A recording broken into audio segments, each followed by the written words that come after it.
Olá, eu quero primeiro saudar você que nos assiste em mais um programa de debates promovidos pelo jornal Le Monde Diplomatique Brasil, em parceria com a TV PUC, com o canal universitário e com a TV dos Trabalhadores, a TVT. Hoje nós vamos tratar de um tema muito sensível em nossa sociedade, que é a questão das drogas, né? E para isso nós contamos com 3 especialistas convidados e queremos agradecer a presença de vocês. A primeira delas é a Silvia de Oliveira Cazenave, que é doutora em toxicologia e trabalha hoje como coordenadora da Coordenadoria de Prevenção ao Uso de Drogas do município de Campinas. Tem uma vasta experiência sobre o tema, né? Nós contamos também com o Bruno Logan, que é psicólogo, é um youtuber, trabalha também com a questão da redução de danos, né? E contamos com a Mônica Gurgulho, que é psicóloga, que trabalha há muitos anos também com redução de danos e é uma consultora nacional e internacional nessa área. Quero agradecer muito a presença de vocês, né? E então começar com uma pergunta que eu acho mais geral, mas que é uma questão muito importante. Como é que nós devemos tratar hoje essa questão das drogas no Brasil? Tem tido uma abordagem, às vezes, que criminaliza a questão do consumo da droga, outros que anunciam que é um desastre para a saúde, não é? E nós vemos, ao mesmo tempo, que o consumo de drogas aumenta. Eu busquei alguns dados, não é? E, por exemplo, se nós considerarmos o consumo de maconha, os últimos dados, que são uma pesquisa de 2012, não temos uma pesquisa mais recente, né, apontam que são 3 milhões de pessoas que consumiram maconha nos últimos 12 meses. Dentre eles, 470 mil adolescentes. Quanto ao consumo de cocaína aspirada, né, nós temos 2,3 milhões de pessoas que consumiram nos últimos 12 meses e 226 mil jovens, né? E, finalmente, né, com o consumo de cocaína fumada, que é o crack, o óxido, né, 1 milhão de pessoas consumiram nos últimos 12 meses e 18 mil pessoas, adolescentes, fizeram o mesmo. Quer dizer, eu estou indicando somente essas três drogas, vamos chamar assim. Evidentemente, nós poderíamos incluir o álcool, poderíamos incluir outras, mas eu acho que nós poderíamos nos ater a esse perfil de consumidores de drogas para começar a tratar essa questão de uma maneira mais ampla, mais holística, né? Quer dizer, então, a primeira pergunta que eu faria a vocês 3, né? Como é que nós devemos tratar hoje a questão das drogas, né? Ela já foi muito criminalizada, tem países que legalizaram e que tratam isso como uma questão de saúde, com investimentos fortes, né, na prevenção e no tratamento, né? Como é que hoje vocês veem que a questão da droga está sendo tratada no Brasil e como vocês acham que deveria ser tratada, né?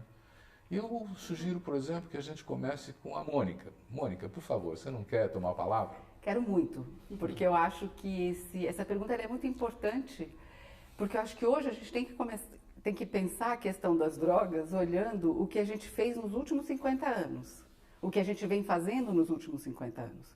Porque a sensação que me dá é que as autoridades que hoje estão responsáveis pelas políticas públicas de drogas, é como se elas não soubessem o que aconteceu nos últimos 50 anos.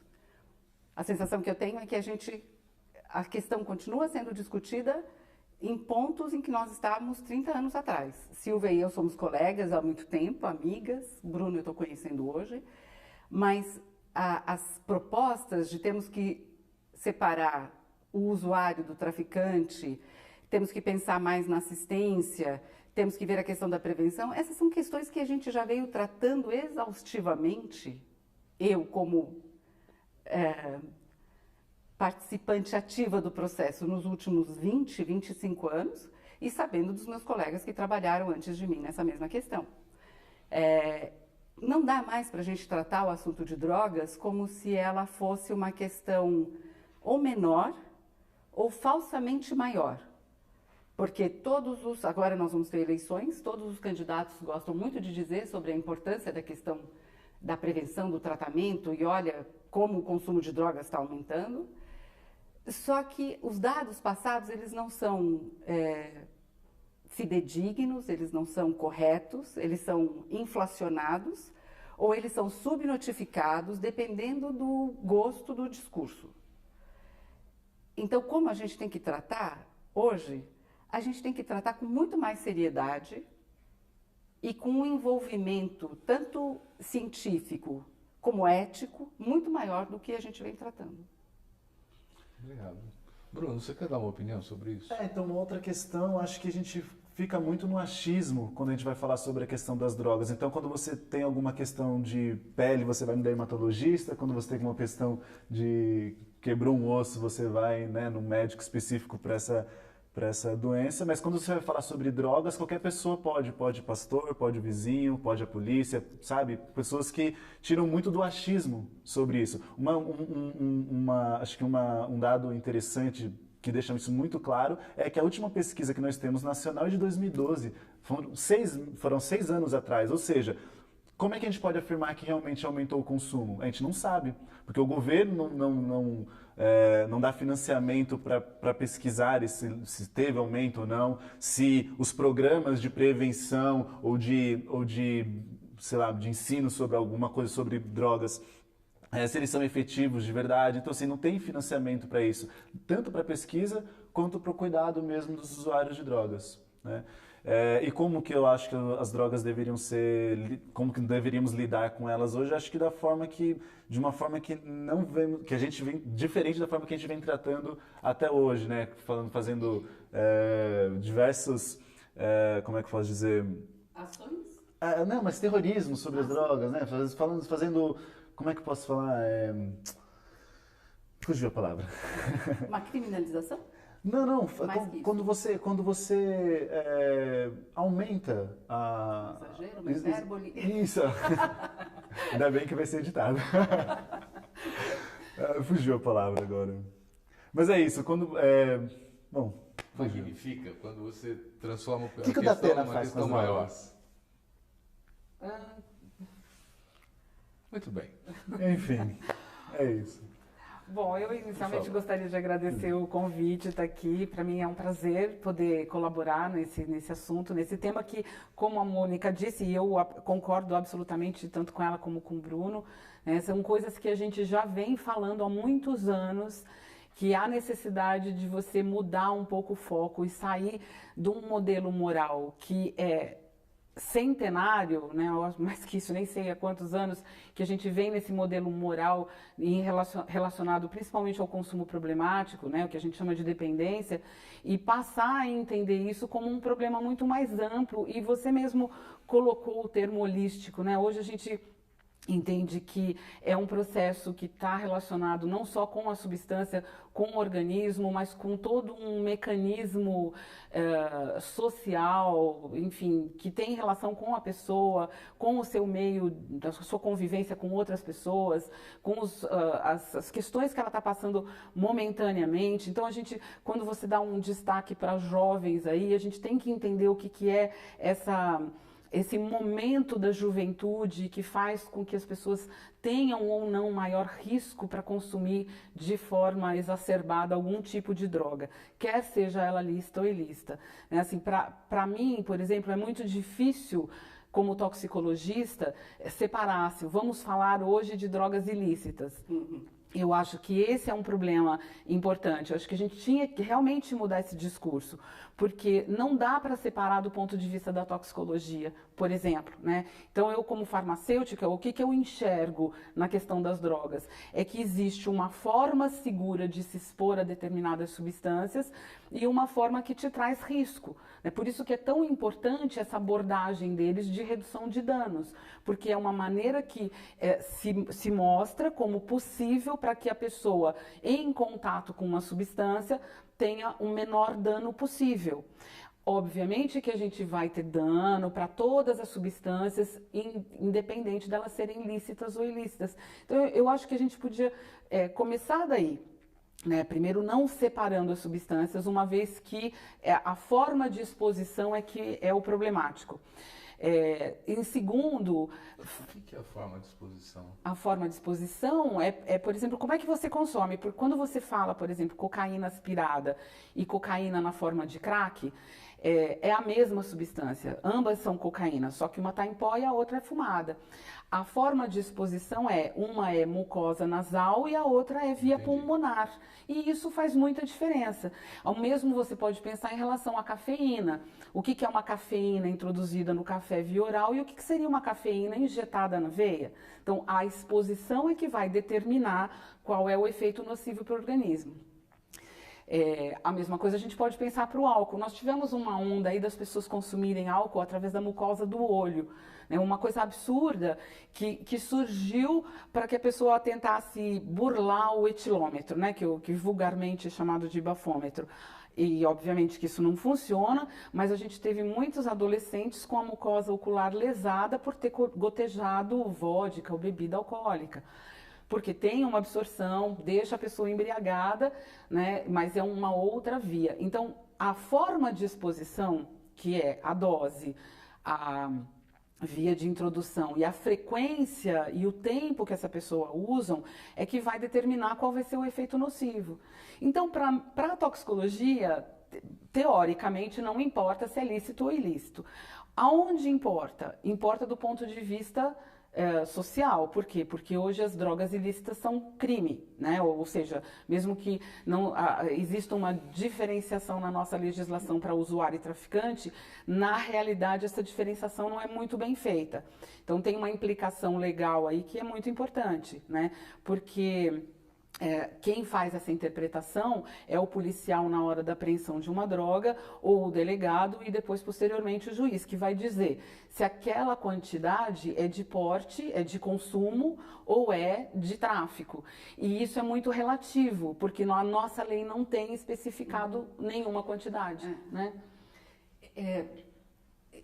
São tantos pontos que você levanta, e é tão engraçado, né? Você falou, e aí já vão suscitando várias ideias e tal. Uma é a questão dos adolescentes usuários, né? Eu tenho mais de 35 anos de experiência em consultório, né? Minha formação é psicologia clínica e especializada em adolescência. Quando nós começamos a trabalhar, quando eu comecei a trabalhar com adolescentes usuários de drogas e, sei lá, acho que 20 anos atrás, o primeiro caso de usuário de crack, o olhar, ele era muito diferente do que deveria ser hoje, porque naquela época a gente ainda podia pensar numa questão psicodinâmica daquele adolescente. Espera, existe uma fragilidade egóica, né? Falando em termos bem técnicos, uma fragilidade egóica que então essa pessoa tenta compensar através de comportamentos, entre eles o uso de drogas lícitas ou ilícitas, tanto faz, e a gente então podia tentar olhar com o olhar existe aqui um distúrbio psíquico.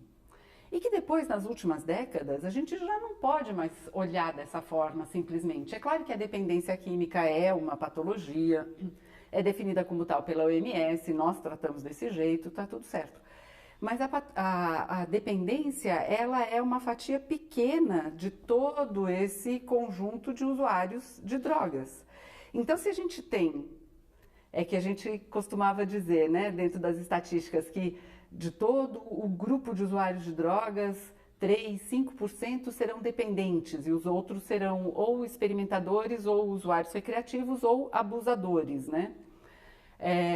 Não sei se interessa mais muito esses números hoje, porque o que interessa é a enorme maioria não é dependente químico. Então a gente tem que pensar que tipo de abordagem você vai dar para essa enorme maioria, que não pode ser a clínica.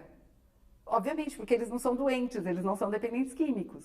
Então, quando você fala isso, eu já vou logo lembrando, né, de quantas coisas a gente já precisou renovar na nossa cabeça, inclusive.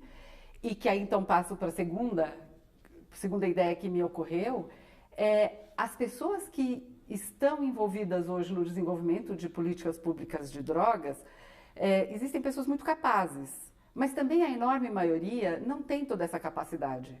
O Bruno mesmo estava dizendo, é raro você encontrar alguém que tenha uma especialização em dependência química e que está lá no Congresso, em Brasília, lugares que Silvia e eu frequentamos até cansar no passado, que sejam capazes de compreender o que está sendo dito do ponto de vista da especialidade e que tenham a coragem de colocar em prática o que é necessário ser feito. A nossa política de drogas, no papel, teoricamente, ela é uma das mais avançadas do mundo. A gente não consegue implementar. E por que a gente não consegue implementar? Bom, eu tenho uma resposta meio simples, depois eu queria até que a gente pudesse até aprofundar um pouco isso, Vamos aprofundar. Por exemplo, a gente tem uma questão relacionada com a prevenção, né, que é super importante, mega importante. Só que prevenção a gente não faz do dia para a noite. Prevenção é um processo, e é um processo que dura anos.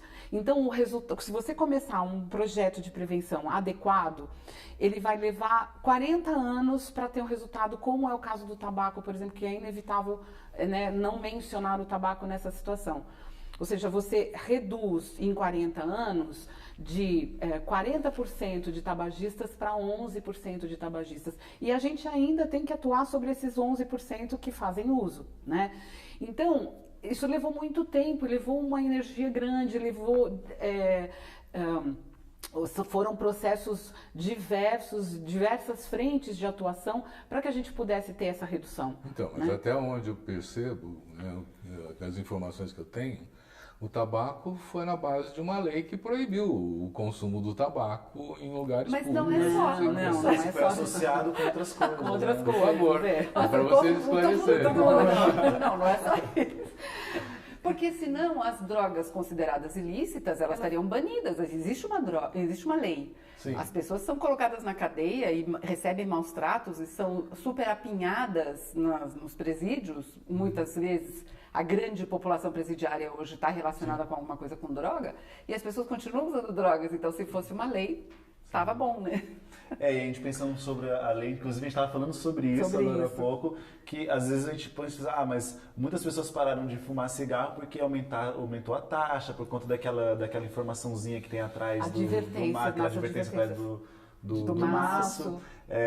Mas, por exemplo, eu sou contra, eu não sei também se é uma opinião muito popular essa, mas eu sou contra uma taxação muito alta do tabaco, por exemplo. Por quê? Porque vai impedir que algumas pessoas façam uso? Eu acho muito difícil, porque se as pessoas querem usar, elas vão acabar usando. O problema é que a pessoa que tem um poder aquisitivo maior consegue comprar um tabaco de boa qualidade. Quem não tem, acaba comprando um cigarro do Paraguai. E quem compra o cigarro do Paraguai, acaba tendo mais prejuízo à saúde. Exatamente. Né? Essa questão, Então tem uma legalização que ela pode ser boa e tem uma legalização que ela pode ser ruim. A legalização do tabaco ela é boa no sentido que não vende para menor de idade, não pode fazer comercial na televisão, tem lugares que não pode, lugar fechado. A do álcool, por exemplo, é péssima. Como é que você faz uma substância, existe uma substância e que ela tem comercial na televisão? Então isso é um problema. Né? Nossa, a gente vai discutir muito. Não, Porque eu acho que não existe nenhum problema o álcool ter comercial na televisão e nem o tabaco, porque elas são empresas legais que estão estabelecidas aqui nesse país. Elas pagam imposto. É que eu acho que as drogas elas são gostosas o suficiente para não precisar de ter comercial. Ah, não, mas aí eu estava falando sobre a história do... Eu entendi que você era contrário a ter comercial na TV sobre bebidas alcoólicas. Sou contra. Acho que deveríamos Eu ter... não sou. Nós deveríamos ter o álcool legalizado, Como mas eu acho que não deveria se ter comercial. As pessoas não deveriam ser incentivadas a beber. Porque a questão, quando a Silvia fala do processo todo que leva para você ter um efeito através de um movimento de prevenção, eu estava pensando quanto de investimento econômico, né, financeiro não teve, quanto de investimento intelectual, quantas pessoas não foram estudar e voltaram para o Brasil para colocar em prática o que viram lá fora, tiveram a coragem cívica, social e política de expressar o seu ponto de vista. Os nossos amigos que começaram trabalhando com redução de danos tiveram que prestar conta para o Ministério Público, alguns foram presos. Processados. Então, no início... Se não são encaminhados. Então, por favor, para os leigos, esse trabalho, o que é redução de danos? Olha, redução de danos é uma política de cuidado com as pessoas que não querem ou não conseguem parar de usar uma determinada substância. Tá bom. Né? Então, qualquer que seja. Então, assim, ela é uma política de cuidado. Quer dizer, não é uma política para a sociedade em geral, é para aqueles que são os consumidores dessa droga, né? Então, na verdade, é para a sociedade em geral, porque todas as pessoas usam droga. Se não usa álcool, certo. Usa cocaína, medicamento, crack, né? mas usa Novalgina, usa café. Então, assim, Mas todo é mundo que, usa uma mas substância. é que o movimento de redução de danos, como a gente conhece, como ele está formalizado no mundo, ele não lida ainda com essas outras substâncias. Aqui Então, no Brasil muda bastante. por isso- Aqui, é que o Brasil é um Eu pouco também diferente eu fora. acho que a gente aqui já está dando uma abertura tanto que maior. eu acho que a gente está fora dando do uma Brasil... brasileirada no movimento de É, redução de porque a danos. redução de danos fora do Brasil ainda é um movimento, são ações muito pragmáticas. Temos uma ação aqui que pode gerar riscos ou danos ao usuário de drogas e nós temos uma contração para poder dar conta disso. Por exemplo, a pessoa vai fazer uso de uma droga injetável que entregue uma seringa para esse sujeito para que ele não compartilhe e não pegue Isso. AIDS, por exemplo. Então, isso são ações Peraí, muito quem entregue pragmáticas. quem? Pode ser governo, pode ser ONG, pode ser instituições que trabalham Geralmente com a isso. saúde, né, Isso. na verdade a gente tem a rede de saúde para fazer isso, porque ela também é responsável nessa troca de seringa, que foi aonde começou a redução de danos no mundo, justamente para ter o contato com o usuário e permitir uma relação onde o usuário permita um cuidado com a Mas saúde. Então eu estou essa- entendendo que tem uma coisa por trás desses argumentos, que é a questão da legalização das drogas, como acontece na Holanda, quando acontece em outros países. É disso Mais que nós ou estamos menos. falando? Olha, eu queria. E é muito legal isso que está acontecendo, que mostra bem a complexidade desse tema. Então, quando algum candidato pensa que com uma canetada ele vai resolver o assunto, é bom que ele saiba que não vai resolver. Porque, por exemplo, eu quero voltar nessa história. Eu estou falando do ponto de vista acadêmico, né? A redução de danos como estratégia de cuidado e de atenção a usuários e dependentes químicos, Desculpe. nada. Continue. Sim. Ela já pode ser considerada quase uma ciência. Ela tem estudos no mundo inteiro, nas últimas 3 décadas, que confirmam a eficácia dessa abordagem. Aqui no Brasil, a gente não tem tanto estudo assim. Por isso que quando você falou, não, mas aqui no Brasil a gente já faz assim, eu falei, isso é uma brasileirada da redução de danos, porque eu ainda estou presa mais naquela coisa mais acadêmica, assim, quantas pesquisas já aconteceram, quantas comprovações a gente tem da eficácia da redução de danos. É que eu falo um pouco diferente porque fora do Brasil me parece ainda que é muito pragmático a forma que se faz redução de danos. Temos um problema, vamos pensar numa solução ali, né? E aqui eu percebo que a redução de danos acabou virando quase que uma ética de cuidado mesmo. Então tem toda uma filosofia que vai junto com essa estratégia e que você pensa o cuidado do usuário de droga como, não só como uma coisa ali pragmática, mas como passar informação, como estar junto com ele, como pensar essa estratégia junto, que seja uma ação muito horizontal. Então é mais uma ética de cuidado junto com o usuário, respeitando a autonomia do sujeito ali, do que só ações pontuais ali. Tá ótimo, mas eu só estou pensando em reforçar para quem não conhece esse assunto e está nos assistindo e que pode pensar de novo que a redução de danos oferece uma flexibilização grande demais para a questão da droga, né? Falar, não, esse pessoal é meio folgado, eles querem deixar todo mundo usar droga do jeito que for. Que é a tendência de quem ouve redução de danos sem Que entender não o contexto, conhece e tal, verdade. e aí não quer ouvir mais, porque pensa que é uma liberalização grande demais. E eu quero dizer que não é isso, não é? Porque ainda que exista toda essa ética, e eu concordo com você, toda essa disposição brasileira para fazer a redução de danos brasileira, porque uma das questões da redução de danos, que eu acho sensacional, é que ela tem que ser adaptada para cada realidade. E a própria redução de danos, ela prevê a abstinência. Então, se uma pessoa não tem a mínima condição de usar uma substância de modo que não seja de risco, um uso de risco para ela, a redução de danos mesmo prevê, olha, então vai ter que ser abstinência. Porque você não consegue fazer de outra forma. Está sendo ruim para você, está sendo ruim para o grupo onde você está inserido. Então, a redução de danos, ela é uma... Por que eu acho que ela é muito poderosa? Porque ela comporta a totalidade das estratégias que vão fazer bem aquele usuário, aquela comunidade que precisa ser atendida. Vai além da saúde pública. De saúde, né? Ela também vai na questão da resposta social, né? A necessidade social daquela comunidade. Então, mas aí, olha, eu não sei como tratar isso, porque nós temos uma sociedade, um Estado, que criminaliza o consumo dessas drogas, não é? Então se constrói todo um mercado clandestino que é volumoso, não é? Que se estrutura para atender esses consumidores que se tornaram mais dependentes. Ou os recreativos também, né? dizer, e aí o Estado, para assumir esse papel de redutor de danos, ele teria que assumir uma política pública para isso, Claro. como você está assumindo, eu suponho, na coordenadoria de A Campinas. gente está tentando Né? fazer. Assim, Então, o que faz o Estado num caso de consumo? E eu acho que a gente precisava agora começar a diferenciar as drogas, né? Porque uma coisa é consumir cocaína, outra coisa é fumar maconha. Quer dizer, deve ter graus, vocês que vão dizer isso, de comprometimento ou de riscos diferenciados, né? Então, a primeira questão é o que faz uma coordenadoria nessa área, por exemplo, de poder público, como a Prefeitura de Campinas? A coordenadoria, na verdade, ela quer trabalhar mais no sentido da prevenção, como eu estava falando para vocês, né? Ou seja, a gente pensa em redução de danos porque redução de danos é uma ação, é uma estratégia, é uma política que beneficia o usuário.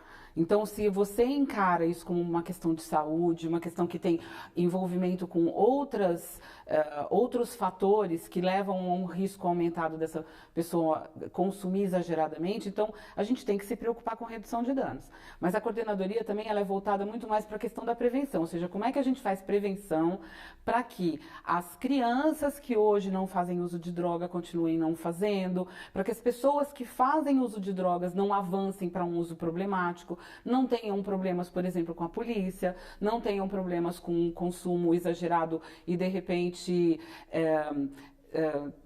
ocorrer algum acidente, alguma fatalidade, como dirigir sob o efeito de alguma substância que impede o reflexo, enfim, tudo isso são informações. Então, não dá para a gente fazer prevenção se a gente não informar as pessoas bem, se a gente não discutir o tema. Quando você simplesmente proíbe as substâncias ou algumas das substâncias, você acaba impedindo pesquisa na área, você acaba impedindo informação adequada, você acaba fazendo com que o mercado negro, não sei se eu poderia falar assim, mas o mercado que está em volta, né, desse consumo todo, que ele seja um mercado que só prejudique, né, as pessoas que acabam comprando, consumindo e etc., porque as drogas são todas mescladas, tem muita mistura, tem muita falsificação e as pessoas não sabem aquilo que elas estão consumindo. Então, esse é um ponto super importante. Então, o que a gente tem que começar a discutir? Qual é a política que seria adequada para isso?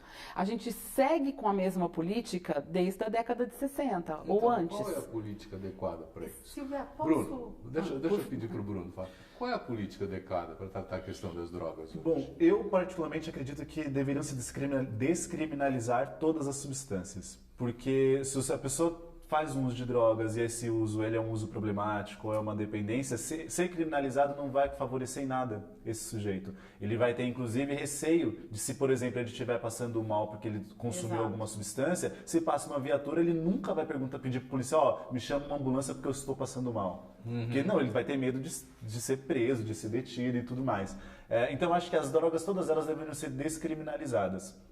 E também, porventura, ser legalizadas, né? Porque quando você legaliza alguma substância, você tem o Estado tem o controle. Se um menino ou qualquer um de nós que quiser ir na biqueira agora comprar 10 pedras de crack, a gente vai conseguir, né? Agora, eu acho mais difícil, muito mais difícil, um menino de 10, 12 anos, 8 anos de idade ir numa padaria comprar uma garrafa de 51, porque nós temos um controle. Eu lembro disso porque eu tenho cara de menino, mas eu já tenho uma certa idade. Mas eu lembro, quando eu era novo, as pessoas fumavam tabaco dentro do ônibus, vocês devem lembrar disso. Por que nós não temos no avião? Por que nós não vemos isso mais hoje? Porque nós temos uma legalização do tabaco e nós temos um controle do Estado. Agora, por que a gente vê pessoas fumando maconha na praça, na praia? Porque nós não temos um controle sobre isso. Se nós tivéssemos, talvez seria diferente. Os Estados Unidos está legalizando agora, né? E tem já empresas investindo em garantir uma maconha pura e de qualidade para quem quiser consumir. E olha que coisa louca, se você, por exemplo, ela deve saber isso muito mais do que eu, mas se você tem uma cocaína com pó de vidro, com pó de mármore, isso vai fazer muito mais mal à saúde do sujeito do que se ele tivesse usando uma cocaína pura, sabendo a dosagem, sabendo se ela é pura. Então isso vai fazer com traga menos mal à saúde do sujeito do que o que nós temos hoje vendido e que qualquer um conseguiria comprar. Porque eu vou te falar, ó, não tem nem maconha, nem cocaína, nem crack puro comercializado que seja apreendido pela polícia. Né? Ou seja, é tudo muito, muito contaminado mesmo. E essas contaminações trazem outros danos, inclusive. Né? A gente está... Mônica, quais são os danos que essas drogas trazem? Posso falar só uma coisinha antes dos danos? danos. Tá me coçando desde que a Silvia Mônica. falou. Fala. A informação, sem sombra de dúvida, é muito importante. A legalização, concordo completamente com o Bruno, né? Porque quando a gente fala da legalização, as pessoas pensam que é uma liberação. Não é uma liberação, é uma legalização. Haverá normas, a gente terá que cumprir normas. Mas que serão normas que não serão prejudiciais, como são as normas de hoje, né? Mas hoje eu acho que uma política de drogas tem que ir além. Quando a Silvia falava das crianças de 10 que convivem, eu tenho experiência com trabalhos feitos nas comunidades. Essas crianças, elas estão num meio completamente vulnerável, completamente contaminado pelo consumo de qualquer tipo de droga. Essas crianças estão aprendendo ali como fazer para solucionar os seus problemas imediatos ou como fazer para ganhar algum dinheiro. Então, a gente tem que tirar essas crianças dessa situação, mas de forma verdadeira. Assim, eu acho que as escolas teriam que ser escolas mesmo. As escolas teriam que ser instituições que oferecessem para as crianças um ambiente onde elas se sentissem seguras para crescer, não só intelectualmente, mas também onde elas pudessem ter experiências afetivo-emocionais de mais segurança do que elas têm em casa, porque em casa elas apanham, elas são abandonadas, elas são convidadas a participar de comportamentos de risco e tal. E a outra coisa é que a gente precisa de uma economia que dê conta dessa juventude toda que está entrando no mundo agora, que é uma juventude que já sabe que não adianta estudar, porque não vai ter trabalho. É uma juventude que já sabe que não adianta investir em qualquer comportamento ou qualquer decisão mais ou menos conforme está no livro, porque ela não vai ter nenhuma garantia de sucesso. Então você está propondo CELS, ensino integral para todo mundo, para todos os jovens. Olha, pleno emprego para a sociedade, demais. Educação especializada para a juventude, para adquirir maior qualidade profissional. Eu acho que os centros de educação que foram propostos, os CELS, eu acho que eles ofereciam uma... Eu fiquei muito entusiasmada com a proposta, depois elas não aconteceram exatamente como elas foram apresentadas, né? E aí eu acho que é uma pena, porque Sim, você tem a possibilidade... Mas o argumento que está por trás quer dizer, o consumo de drogas se deve à frustração, a desencanto, é isso? Eu acho tão um erro. A gente escuta muito isso, as pessoas falando assim, não, mas as pessoas que usam droga usam para poder fugir dos problemas da vida. Eu acho isso um equívoco tão grande. Eu acho que as pessoas usam droga porque droga dá prazer, droga é gostoso. Que se as pessoas não fosse gostoso, não desse prazer, as pessoas não iriam atrás. O problema... Só um parênteses, eu te passo a palavra já.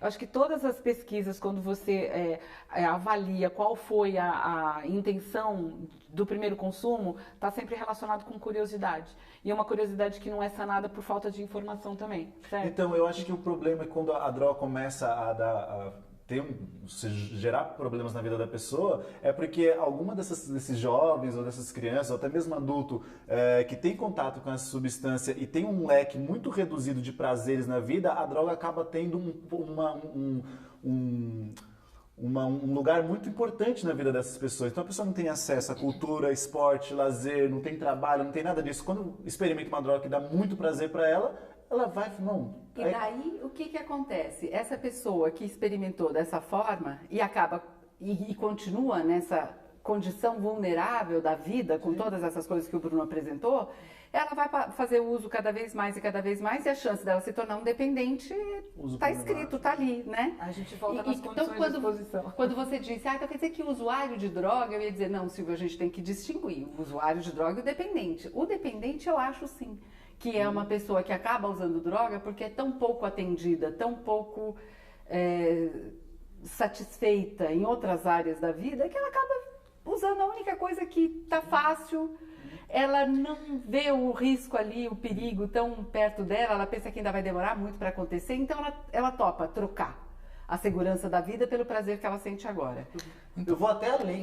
Eu acho que se, por exemplo, eu tivesse na rua, se eu tivesse na Cracolândia, se eu tivesse na rua, se eu tivesse situação de rua, eu fumaria crack.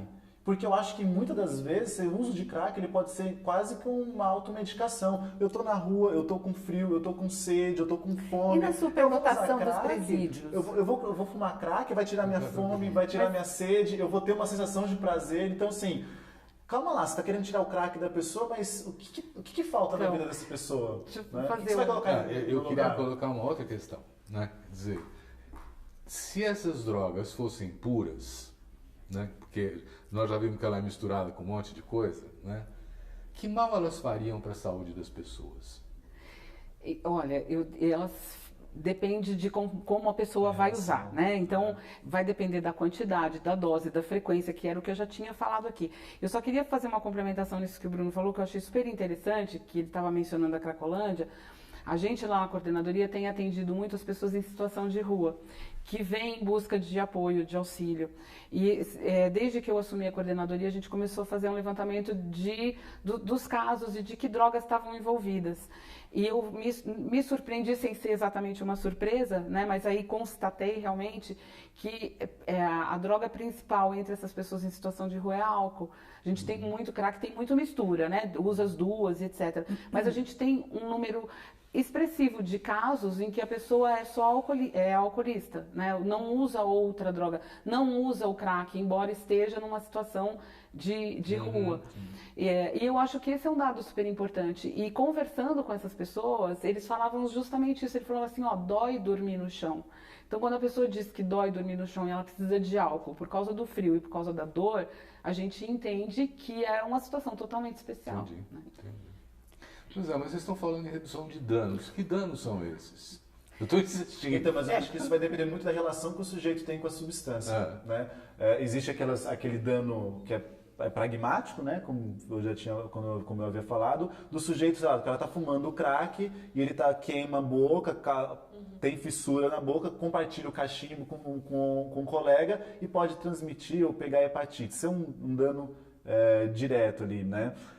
Mas as drogas elas podem trazer danos ou não para o sujeito, dependendo da forma que a relação que ele tem. Tem pessoas que bebem álcool socialmente, final de semana, com os amigos e não tem um problema com esse uso de álcool. E tem pessoas que têm problema com o uso de álcool. Silvio, tem coisas assim, por exemplo, para cada droga, né? Então vamos pensar na maconha usada aos 14 anos de idade. Esse menino ele vai começar a se desorganizar dentro da escola. Então ele vai começar a repetir de ano. Os pais dele não vão gostar, a escola vai botar ele para fora. Pronto, já tem um problema. Aos 14 anos, você ser colocado para fora da escola e seus pais não estarem gostando de você é bem complicado.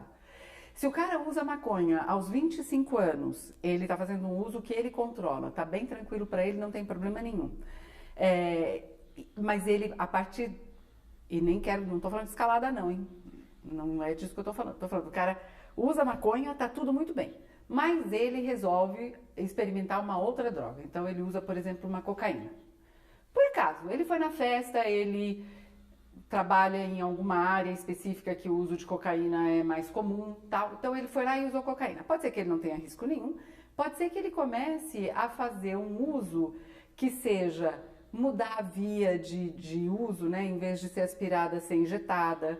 As questões aspiradas, eu não posso dizer com certeza, mas a Silvia pode, tem toda uma questão de comprometimento de mucosas e pulmão e etc, etc. A via injetada, ela começa numa insistência de injeções, ela começa a dar problemas na pele, criam-se cancros e essas coisas todas. Aí você pensa no crack. Bom, ainda um outro dano do uso de maconha ou cocaína. Se é pego pela polícia, a nossa legislação diz que não é crime. Só que até aquela pessoa conseguir sair daquela situação, da mão dos policiais, da mão do delegado, da mão de um juiz, que podem ser profissionais excelentes, mas podem ser profissionais corruptos. Isso é um enorme dano. A pessoa passa então para um uso de crack, isso que o Bruno acabou de dizer, né? Essa coisa das fissuras, né? Fissura não do craving, mas das rachaduras, das lesões bucais que podem acontecer. Bom, e aí a pessoa vai ficando, esse usuário, ele vai ficando cada vez mais vulnerável a outras doenças, porque como disse a Silvia no início, A redução de danos ela apareceu como uma alternativa para o uso de droga injetável com agulhas compartilhadas para a tentativa de controle da epidemia da AIDS, Sim. do HIV. Uhum. Então, quando a pessoa começa a ficar nessa vulnerabilidade, quer dizer, um menino que é colocado para fora da escola aos 14 anos, e depois ele tem que ir para uma outra escola, aquela outra escola já vai olhar para ele assim meio torto, ele já vai entrar naquela escola com a pecha de, pô, ele foi expulso de lá, sabe?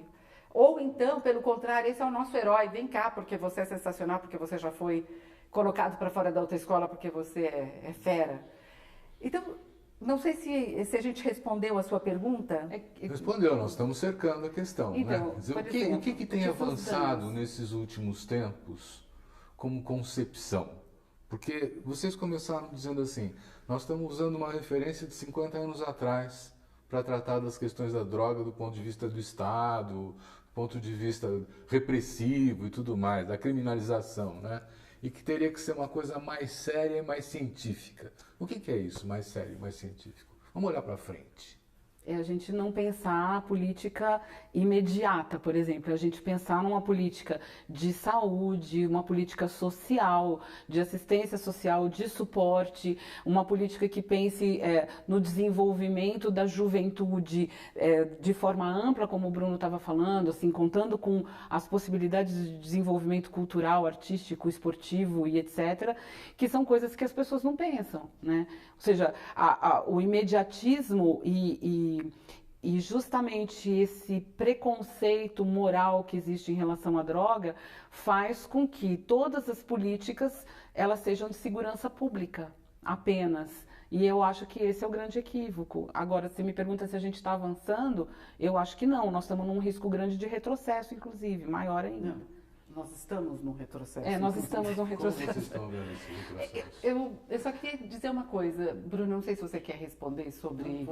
porque eu pensei nos países que estão exatamente tirando o caráter de crime e transformando isso numa penalidade, numa multa. Isso. Né? Então, assim, são países que já entenderam que deixar na mão da polícia, dessa visão militarizada, não está levando a nada bom, pelo contrário, está piorando o quadro do consumo, do comércio de substâncias psicoativas. Então, por exemplo, a gente fazer valer a nossa política de drogas, porque se você for conversar com alguém do governo ou qualquer coisa assim, eles vão dizer, não, mas a nossa política de drogas ela é excelente, ela é no papel, então vamos fazer valer. Vamos fazer realmente que o uso de substâncias psicoativas não seja mais crime. Não passe, o policial não se sinta com nenhum direito de abordar aquele indivíduo porque não faz parte da esfera dele. O que faria parte da esfera dele é essa pessoa está colocando a vida dela em risco ou de outra pessoa em risco? Então, claro, a segurança pública vai lá e segura. Eu vou até além. É ruim, né, um psicólogo ficar falando de leis, mas eu vou aqui dar uma arriscada, porque a Constituição, no artigo 10, ela fala que o Estado não pode interferir na vida privada do sujeito. Então, se, por exemplo, eu tentar pular desse prédio aqui e não for bem sucedido na minha tentativa de suicídio, o Estado não pode interferir, não pode me prender, não pode me punir por isso. Por que que o Estado acha que se eu sair daqui e quiser cheirar cocaína, fumar maconha, ele pode interferir na minha vida? Então essa lei, ela é inconstitucional, inclusive ela está sendo votada no Supremo pela descriminalização por conta disso, porque o Estado não pode interferir na minha vida. Agora, você fala, Bruno, mas você pode cheirar cocaína, pegar um carro e atropelar alguém, mas aí seria a mesma situação do que se eu beber um álcool, pegar um carro e atropelar alguém. E você vai ser interpelado por conta dessa ação, porque Exatamente. você atropelou alguém, mas não porque Não você porque usou eu álcool ou bebi. cocaína. Exatamente, exatamente. Então, assim, essa Mas lei, a ela gente é sabe. inconstitucional. Isso é um ponto. O Estado não pode realmente interferir tanto na vida das pessoas como tenta fazer. Tem mais de 200 mil jovens que estão presos Isso. nas prisões, nos cárceres brasileiros, que estão horríveis, Horríveis. né? Acusados de portar algumas gramas ou de maconha ou de E cocaína. sabe por quê? né? Porque a nossa política ela não é clara o suficiente, como a Silvia dizia no início, para ter a coragem de dizer serão 5 gramas. Tem países, por exemplo, Portugal, tal, que são 5 gramas. Se você tiver 5 gramas, você é só um usuário, esse é para consumo pessoal, então não temos nada a fazer com você. Como a nossa política não é clara, qualquer policial mal intencionado, ele já pega esse cara. Às vezes e não já precisa, começa às vezes não precisa nem, às É uma vezes- coisa de interpretação. às vezes não precisa nem ser mal Ele tá intencionado. treinado Se o cara pra isso. pega uma pessoa em Moema com 5 gramas de maconha, com 10 gramas de maconha, pode falar que ele é usuário. A mesma quantidade em Diadema é outra história, o cara é a gente traficante. vê isso Então, assim, acontecer, é verdade. às vezes o cara nem é Não mal é só intencionado. Às vezes o cara, não, tem, mas aquele cara verdade. ele é branco, tá dentro de uma BMW, tá com 50 gramas É de usuário. maconha. É usuário, porque ele não tem que ficar indo ele compra uma quantidade grande pra ele não ter que ir toda hora na biqueira. Agora o menino tá em Diadema, tá com metade disso, 250 gramas, não, é muita coisa para um menino desse tamanho. Ele é com certeza traficante. Então nós já estamos começando a chegar num cenário desejável, não é? Que a política de drogas seja reconhecida, que essas drogas sejam descriminalizadas, que uma série de políticas públicas venham a preencher necessidades que na verdade estão sendo, não sei se sublimadas é o termo certo, né? Pelo consumo da droga. Né? É por aí? Sim, eu acho Que que é por outras aí. sugestões vocês poderiam dar? Acho que políticas públicas que respeitassem os direitos humanos é uma questão fundamental, porque nós temos uma linha que cuida de usuários de drogas que rompe completamente com isso, que utiliza da internação compulsória e das involuntárias, pegando o usuário de droga, independente se ele cometeu algum crime ou não, à força e prendendo ele dentro de uma clínica ou dentro de uma comunidade terapêutica que viola diversos direitos humanos. Se o sujeito não cometeu um crime, ele não pode ser preso. Né? E eu quero pegar desse ponto de vista do direito para falar do ponto de vista também das obrigações que a gente tem enquanto cidadão. Eu acho que a gente também está sendo muito mal educado, a gente não está sendo cobrado pelas nossas obrigações enquanto cidadão, e eu acho que dentro da escola, quando começou aquela história da aprovação compulsória, como é que é aquilo? Que a pessoa passa de ano mesmo sem ter tirado a nota? Como é que chama aquilo? Progressiva. Pronto. Progressiva. Aprovação progressiva, eu me lembro o quanto a gente, eu pelo menos, e alguns colegas, o quanto a gente reclamou disso. Porque não pode ser assim. Você dá um direito e você espera que a pessoa responda por aquele direito. Só mostrando a maturidade para aquele direito é que ela vai ter o direito de ganhar um outro direito. E a gente não está fazendo isso aqui, está uma confusão. Qualquer pessoa pode fazer qualquer coisa.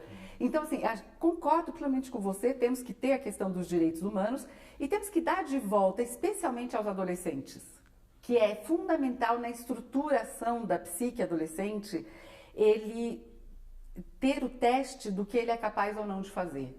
Então, a gente precisa dar situações para ele em que ele tenha que responder, devolver um resultado para a gente dizer, parabéns, você está conseguindo. Que eram os tais ritos de iniciação no passado, tal, que aqui a gente até tinha alguns, mas que vão se perdendo, assim, no meio do caminho. O vestibular mesmo, que, então, no desespero, a gente falou, tá, então vai ser o vestibular. Ainda que o nosso vestibular não seja a 8ª maravilha do mundo, mas a gente pensou, quem sabe o vestibular então vai dar essa sensação de sucesso e tal. Mas para que vestibular? Todo mundo precisa ir para a faculdade? Não. As pessoas, isso é uma outra coisa que tem que ser entendido. A gente tem que parar de criar faculdade de mentira, porque as faculdades muitas são de mentira. Para de fazer isso. Realmente veja o que é que a gente precisa. A gente precisa de técnicos aqui no Brasil.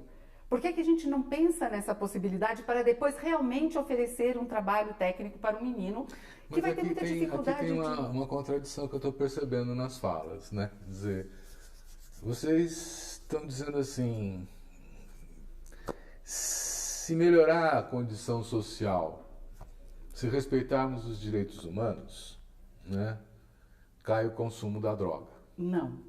Você está dizendo que não. Você está dizendo assim, a droga não vem na busca do prazer. Então, isso inclusive é corroborado porque tem países que têm um nível de vida bastante bom e continuam consumindo droga. Mas, Silvio, eu estou falando da dependência. Mas é justamente isso.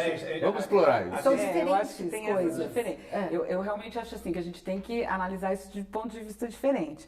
Porque a gente tem uma questão que é o consumo, que pode ser esporádico, ele pode ser só recreativo, né? Ou seja, um consumo mais em finais de semana, e ele pode levar a uma questão de dependência. Então, quem é que vai se tornar dependente? Então, aí a gente volta na questão do que é oferecido, né, em termos de política pública, ou o que é oferecido em termos de cultura, ou de esporte, de lazer, de alternativas, não só da droga, mas alternativas de vida, porque a pessoa pode experimentar a droga, usar esporadicamente e ter outros recursos para dar conta da sua necessidade de vida, né, de adequação para o momento em que ela vive. Isso não implica na dependência. Agora, se a pessoa está dependente, ou se ela tem uma relação de compulsão com a droga, então a gente tem um cuidado com a saúde que tem que acontecer, né? No meio dessa questão toda de saúde vem a questão da segurança, que tem esse quadro que você mostrou agora, né? E que eu queria até dar uma reforçada na questão das mulheres, por exemplo, encarceradas. Mais de 60% das mulheres encarceradas têm relação com tráfico de drogas. E isso é uma questão super importante, porque são mulheres que têm filhos, são mulheres que às vezes são encarceradas grávidas. Então, tem todo um contexto aí que é diferente do uso recreativo. E aí você mesmo tinha dito, a gente também precisa diferenciar as drogas, porque uma droga tem um maior potencial de abuso do que outra. Então, quando a gente trata de LSD, de êxtase, de maconha ou de cocaína, elas têm potenciais de abuso diferentes. Então, isso também tem que ser considerado. Ou seja, são tantos fatores a serem considerados que não dá para a gente fechar numa política simples e pura como de segurança pública apenas e mais nada.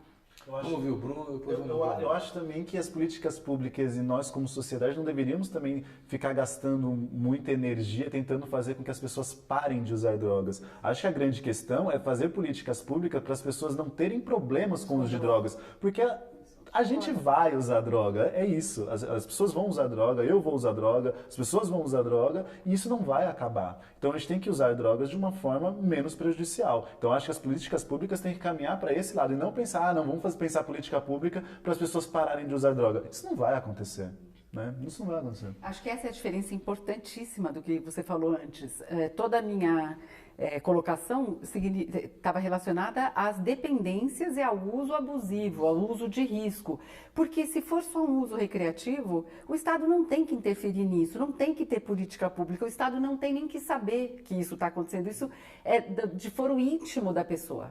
Não é para ser discutido lá em Brasília o que é que eu faço se eu tomo 5 doses de álcool por semana ou o quê.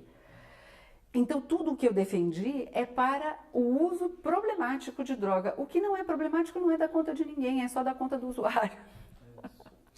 Mas tem um grande negócio que se armou aí, bilhões de reais. Claro. Né, circulam numa organização criminosa, né, que se beneficia disso, né, e é aquela que traz a droga para o consumo da população. Pois né? Quer dizer, eu estou começando a entender melhor essa história e acho que existe também um fundo muito moral, né? Muito, como diria isso, fundamentalista, né? No combate a esse uso de drogas. No entanto, se você for ver na história, quer dizer, desde os índios que fumavam os seus cachimbos para invocar os seus deuses, né? Até em todas as partes do mundo você tem esse consumo de drogas. Qual foi o primeiro milagre de Jesus Cristo? Qual foi? Foi a transformação da água em vinho.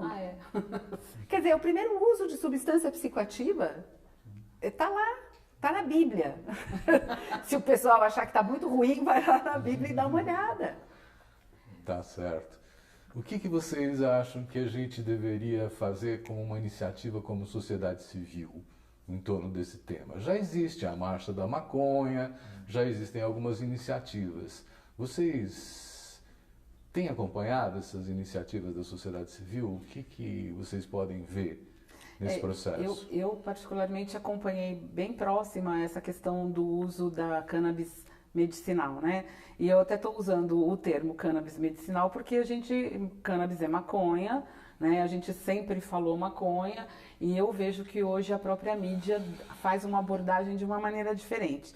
E isso significa que se está tentando mudar esse preconceito, essa visão que se tem a respeito de uma droga ilícita como a maconha, né? E eu achei que foi um movimento importantíssimo, porque você vê o resultado terapêutico do uso de uma planta, né, em pessoas que necessitam desse uso terapêutico, e isso foi um movimento que começou com as mães, né, de crianças que apresentavam problemas de epilepsia refratária. Eu acabei de ler também coisas dizendo que a maconha faz bem para artrite. A gente tem né? vários estudos. A maconha faz bem para Alzheimer, quer dizer, tem umas pesquisas aí que estão... Quando eu era presidente da Rede Brasileira de Redução de Danos, a gente fez um seminário só disso, do uso medicinal da maconha, né?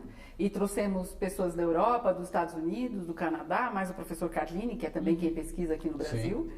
Quer dizer, isso já é bastante difundido, não é nem novidade mais, né? Mas aqui tem uma resistência absurda. Eu acompanho a Marcha da Maconha desde a sua primeira edição, né? Eu fiquei, inclusive, colaborando durante uns 7, 8 anos com a organização da Marcha da Maconha. Já participava desse movimento antes de existir a Marcha da Maconha, que existia a Passeata Verde, que também foi duramente conquistada e combatida, né, pelo poder público, pela polícia militar, que sempre tacou bomba e tiro nos manifestantes.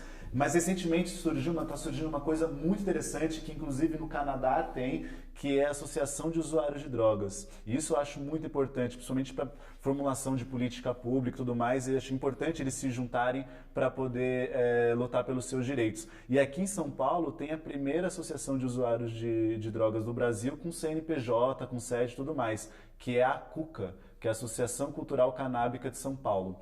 Eu acho que esse é um movimento muito importante, muito legítimo, porque quem mais pode falar das necessidades dos usuários de drogas do que senão os próprios usuários? Não faz sentido um grupo de homens pensar política pública para mulheres, um grupo de héteros pensar política pública para a comunidade LGBT. Então é extremamente importante o surgimento da CUCA, ela foi fundada agora há pouco tempo atrás, e eu acho muito legítimo esse movimento.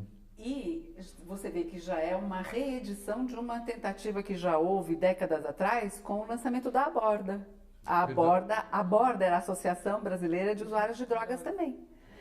A Aborda, eu não sei exatamente o que aconteceu com ela, ela foi diminuindo, eu não sei o que aconteceu, e agora vocês estão sentindo a necessidade de fundar a CUCA. E eu acho mesmo, porque também dentro dos usuários de drogas existem dinâmicas diferentes e solicitações diferentes. Eu faço parte da CUCA, mas não fui eu que fundei. Eu também não fumo, eu nem fumo maconha, eu só tô lá porque eu apoio mesmo o movimento, não é maconha, não é minha aproveitando, e o que a CUCA está propondo?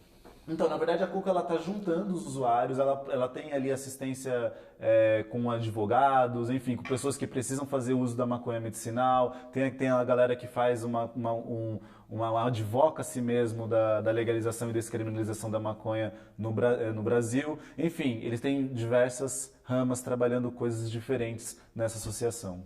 E posso falar, quando você diz o que é sociedade civil, a sociedade civil teria que deixar a preguiça de lado e trabalhar nesse assunto. Porque dá trabalho a gente conquistar as coisas. Tem passeata, você corre risco, é mais confortável ficar em casa assistindo televisão. A sociedade civil também tem aqueles que são contra, né? Que são contra. Então, eles também podem se organizar como contra, mas assim, quando você conversa, a grande maioria é isso mesmo, tem que fazer isso mesmo, tem que liberar para isso, para aquilo. Então, vamos ajudar a conseguir essa mudança. Eu acho que a nossa sociedade civil aqui no Brasil ela é muito acomodada. Ela não vai atrás, ela fala, não vai adiantar mesmo. Ué, claro, se ninguém fizer não vai adiantar nada, mas aí a gente fica sobrecarregado de fazer as coisas. Então, que a sociedade civil também se pronuncie. Você é a favor ou é contra? Pode ser contra, não tem problema. Mas se pronuncie. Junto, né? Bom, nós estamos chegando ao final do nosso programa. Uma hora passa bem rápido quando a gente começa a discutir assim, não é? Quer dizer, e eu queria agradecer a presença de vocês, né? Eu queria agradecer a Silvia Cazenave, ao Bruno Logan, a Mônica Gorgulho, que vieram aqui voluntariamente contribuir com a nossa discussão, foi muito importante, né? E agradecer a audiência de vocês também que estão nos ouvindo e nos assistindo, né? Proximamente teremos mais um programa de debates da série do Le Monde Diplomatique com os seus parceiros. Muito obrigado.